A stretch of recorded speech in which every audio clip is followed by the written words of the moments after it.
A mí no me lo contaron.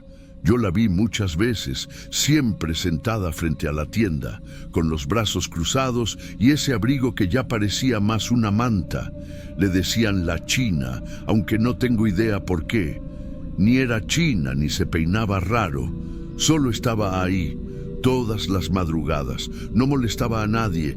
A veces le hablaba a los taxistas cuando se paraban por café, pero lo que más recuerdo de ella es lo que decía siempre que pasaba uno: dame un cigarro y te pago mañana cuando me paguen a mí. Nunca lo hacía, nunca vi que le pagara a nadie, y aún así todos se lo daban, un cigarro y ya, como si supieran que era mejor no quedarse con la duda. Yo trabajo como velador en esa gasolinera desde hace más de 10 años, turno de noche todo el año, y la China era parte del paisaje, así como los perros callejeros o los anuncios de cerveza que no cambian nunca. Ella estaba ahí, sin hacer ruido, esperando que algo cambiara. Decía que trabajaba allá por el Mercado Viejo, que hacía lo suyo, solo hasta que empezaba a amanecer. Según ella, no le gustaba ver la ciudad despierta. La ciudad me da asco cuando respira normal, dijo una vez. Esa frase sí la tengo grabada. Una noche, que además estaba fría y mojada, como esas que no pasa ni un alma, la China entró a la tienda. No para comprar, solo dejó su bolso ahí en el mostrador. No dijo nada, solo miró hacia la calle como si esperara algo, y luego salió corriendo detrás de un coche negro. El coche ni siquiera iba rápido. Pasó despacio, como paseando, y ella se fue tras él. No volvió, no al menos esa noche, ni al día siguiente. El tercero, en la mañana, escuché que la habían encontrado. Unos trabajadores de la zona la vieron en un terreno baldío, a 2 cuadras. Estaba boca abajo. No tenía golpes, no estaba rasgada, solo parecía doblada, como si hubiera caído mal. Dijeron que fue hipotermia, que se murió por el frío, pero cuando contaron lo que había debajo del cuerpo, ahí fue cuando ya no me pareció normal. Según los que fueron al levantamiento, encontraron monedas viejas, todas mojadas justo bajo el pecho, unas cuantas, lo suficiente para comprar un cigarro, y eso me hizo ruido. Mucho ruido. Esa semana fue rara, no solo por la muerte, sino por cómo la gente la tomó. Nadie lloró, nadie puso flores, nadie preguntó por su nombre real. Solo decían, pobrecita, como si con eso bastara, como si con eso ya no hiciera falta haberle hablado en vida. A mí me pegó de otra manera. Yo no era su amigo ni nada, pero no sé. Cuando ves a alguien tantas veces en el mismo lugar, a la misma hora, con la misma cara, te acostumbras. Y cuando deja de aparecer sientes que algo falta, como si te hubieran cambiado el turno sin avisar. A los pocos días de que la encontraron, empezó lo raro. Primero fue la ceniza. Cada mañana, cuando llegaba el turno del día y abrían la tienda, el mostrador estaba cubierto de ceniza. No era de cigarro, porque nadie fumaba adentro. Y no era polvo, era ceniza de verdad. Como si alguien hubiera vaciado un cenicero viejo ahí. La primera vez pensé que era broma, que alguien quería hacerse el gracioso. Pero pasó otra vez, y otra. Y no tenía sentido. Limpiaban todo, dejaban cámaras, revisaban las grabaciones, pero nada. La ceniza solo aparecía cuando alguien pagaba con monedas. Solo con monedas. Y no con cualquier cantidad. Eran siempre 2 o 3 como para completar algo barato. Como para un cigarro. La encargada de la tienda, doña Leti, empezó a decir que era coincidencia. Que seguro alguien traía ceniza en la ropa o qué sé yo. Pero yo sabía que no era normal. Nadie camina con ceniza en los bolsillos, y menos siempre en la misma parte del mostrador. Una noche, que estaba más callada que de costumbre, me tocó hacer turno solo. Era jueves, pasada la 1. No había ni un alma en la calle. Yo estaba en la parte de atrás, revisando las cámaras, cuando el interfono de la tienda se encendió solo. No hay forma de que eso se active sin alguien apretar el botón desde fuera. Y yo no había escuchado pasos.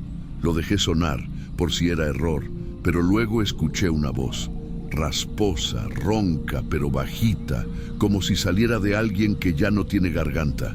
«Dame un cigarro y te pago mañana». No lo pensé. Me levanté de golpe, salí corriendo al pasillo y lo vi. No a ella, vi su reflejo en el vidrio de la máquina de café. Estaba ahí parada, como siempre, con el abrigo grande cubriéndole los hombros. No se movía, solo estaba de pie como si esperara algo, y no sé por qué, pero en vez de correr o gritar, me quedé quieto. No pude moverme. Sentí como si me hubieran clavado los pies al piso, como si no tuviera permiso de hablar. Parpadeé y se fue. Nada, solo la calle vacía, la lluvia cayendo y el zumbido de los tubos de luz. Cuando me acerqué al vidrio, vi algo apoyado contra la pared junto a la entrada. Su bolso, el mismo que había dejado en el mostrador la noche que desapareció. Nadie lo había tocado en días. De hecho, en el reporte lo mencionaron, pero dijeron que no tenía valor. Yo lo tomé, pesaba poco. Adentro no había casi nada, excepto un cigarro nuevo, sin abrir, y un billete de 20, mojado, con olor a gasolina. Ahí fue cuando sentí miedo de verdad, no por verla, no por la voz, sino por lo que significaba. Ella sí había venido a pagar.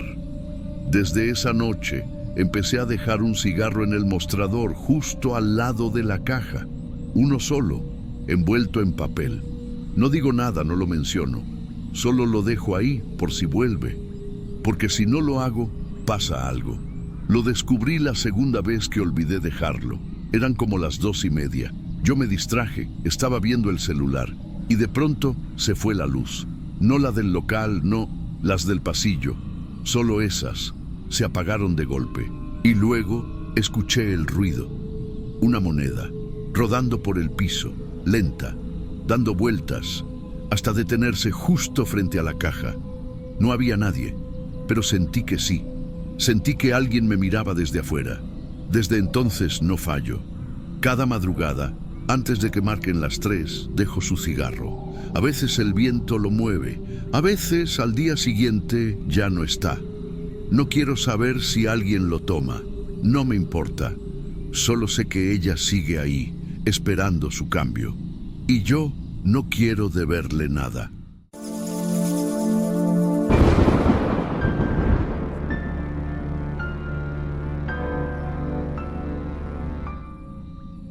Yo todavía me acuerdo del número, 107.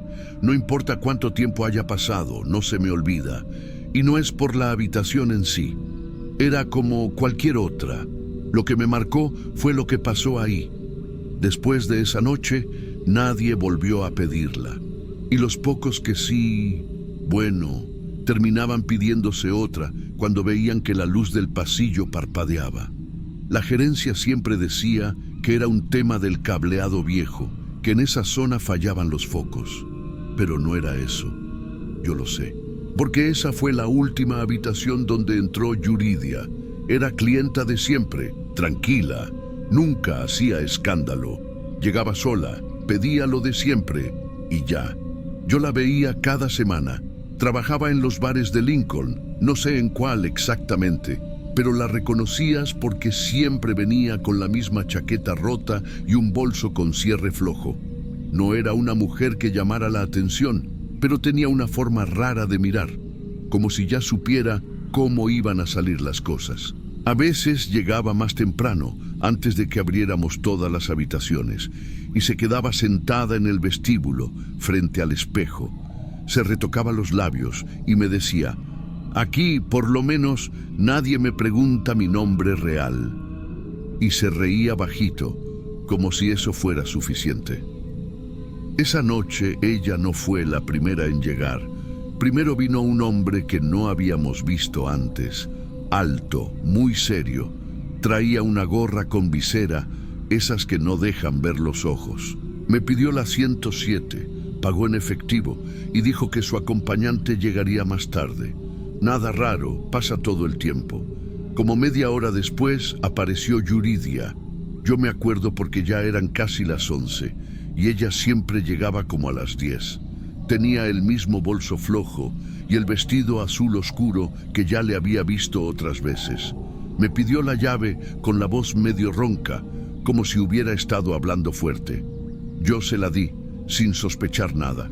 Hasta ahí, todo normal. Pero después fue cuando empezaron las cosas raras. Pasaron unos 20 o 30 minutos y se escuchó un golpe seco, fuerte, como cuando se cae algo pesado. Vino desde esa habitación. Me quedé quieta unos segundos esperando si se oía algo más. Pero no. Silencio. Total. Pensé que a lo mejor se le había caído algo a alguno de los dos. A veces pasa. No llamé. No quise meterme. Y eso es algo que todavía me pesa. No pasó mucho tiempo. Tal vez 10 minutos. El hombre salió.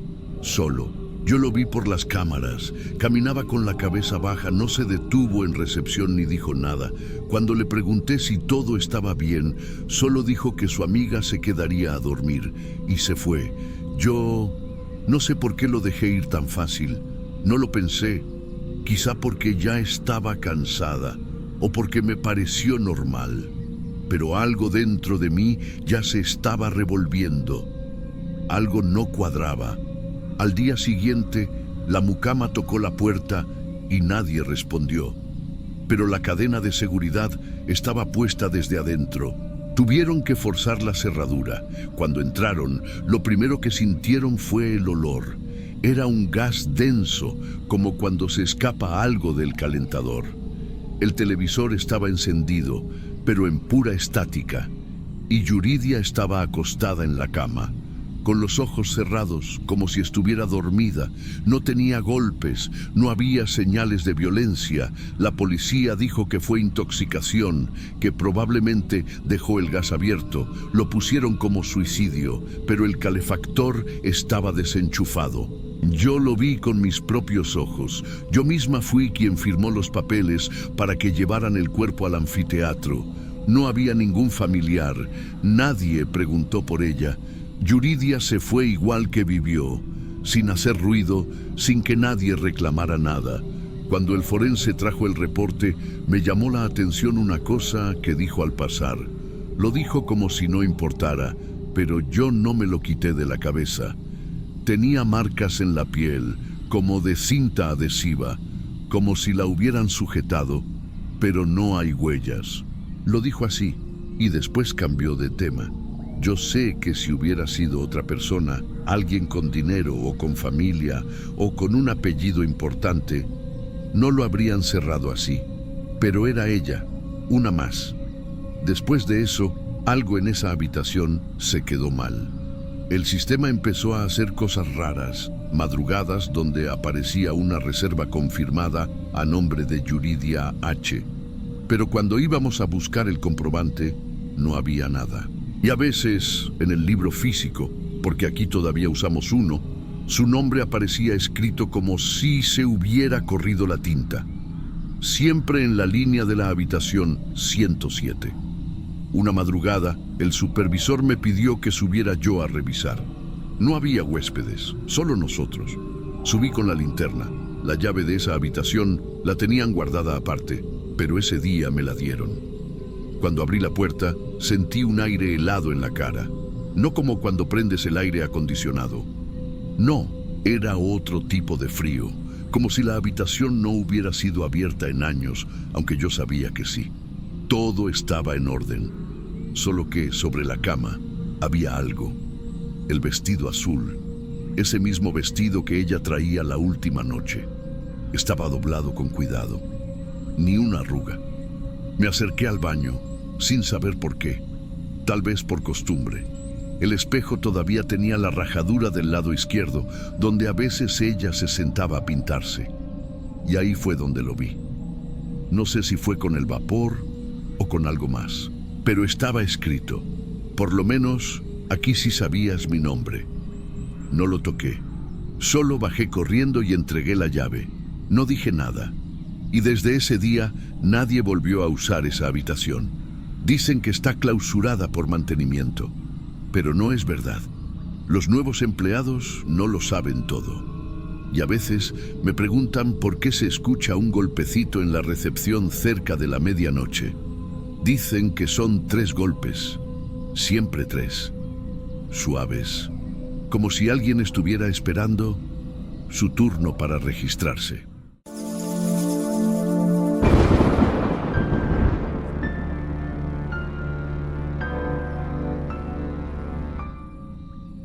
Yo no era el único que la llevaba. Otros compañeros también la conocían, pero todos decíamos lo mismo. Nunca pasaba de los mismos 3 lugares. El bar aquel por la Hidalgo, el Hotel San Carlos y a veces una casa rentada que estaba por la Colonia Libertad.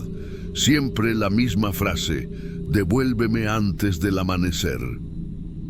No hablaba mucho. Subía al asiento trasero, cerraba la puerta despacio y no hacía contacto visual. Cuando me decía a dónde, lo hacía bajito, como si le diera pena. Nunca la vi maquillada como otras mujeres que se paran por ahí, siempre con un abrigo de esos sintéticos, ya gastado, y un bolso colgando del hombro. Yo trabajo desde hace más de 20 años en el turno de la noche, de 10 de la noche a 6 de la mañana. En esta ciudad uno ya se acostumbra a todo, pero ella era otra cosa. Tenía algo encima. No sé si era tristeza o miedo, pero lo cargaba como si pesara. Cada que se bajaba del taxi, tocaba 3 veces la puerta con los nudillos. No era fuerte, era como si lo hiciera por rutina o por costumbre. Yo pensaba que era su manera de dar las gracias, pero después entendí que no. En una de esas noches me pidió llevarla más lejos. Me dijo que no era por la Hidalgo esta vez, que si podía llevarla por la carretera vieja. A mí me sacó de onda porque esa zona no es segura, menos a esas horas. Pero ella insistió y se veía nerviosa. Me dijo que era por trabajo, pero que regresaba rápido. No pregunté más. Cuando uno trabaja de noche, entiende que no es bueno meterse en los asuntos de los demás. La dejé en una entrada de terracería. Había un letrero caído que decía Villa Dorada o algo así. Era un motel viejo, abandonado. Las letras ya estaban despintadas y había grafitis por todos lados. Ella se bajó sin decir nada más, pero antes de cerrar la puerta me miró y repitió lo mismo de siempre: vuelvo antes del amanecer. Me quedé fumando dentro del carro, con las luces apagadas. Tenía el cigarro encendido, pero no lo estaba fumando. Estaba inquieto. Había algo raro en esa noche. No era niebla ni frío, era otra cosa. Un silencio denso, como si el lugar estuviera tragándose el sonido. Y entonces pasó algo que no me había pasado nunca. Faltaban como 15 minutos para las 6. Ya estaba por prender el taxi para regresar cuando sonó el teléfono del coche. No era un número registrado, solo decía número desconocido. Contesté, pero no se escuchaba nada al principio, solo un ruido como si alguien respirara muy cerca del micrófono, y después escuché su voz. No llegues todavía. Era ella. Lo dijo 3 veces y colgó. Apagué el teléfono sin decir nada. Me quedé viendo la pantalla un rato, como si fuera a sonar otra vez, pero no volvió a hacerlo. Me esperé unos minutos más, con el motor encendido, pero algo me decía que no debía avanzar. No sé si fue miedo, respeto, o simplemente esa sensación que uno tiene cuando sabe que ya no tiene nada que hacer en un lugar. Arranqué, di la vuelta en U y me regresé a la ciudad sin mirar por el retrovisor. Ese mismo día, ya en la tarde, pasé por el mismo tramo rumbo a casa. Había patrullas, una ambulancia y cinta amarilla rodeando la entrada del lugar. Me estacioné más adelante, en una tienda. Pregunté a un señor que estaba ahí afuera fumando qué había pasado. Me dijo que encontraron a una mujer muerta dentro del viejo motel. Dijo que no traía identificación, solo un abrigo sucio y un papel arrugado en el bolsillo. Me quedé helado. Le pregunté qué papel. Dijo que era un recibo de taxi, con fecha, hora y nombre del conductor. El mío.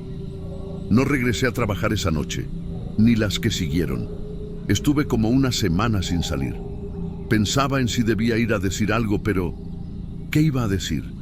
Que la había llevado ahí, que ella me pidió, que me llamó después y me dijo que no llegara.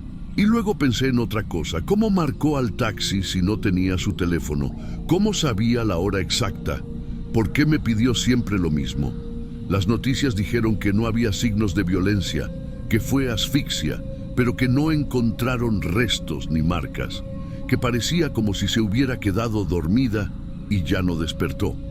Pero lo que más me dolió fue cómo cerraron el caso.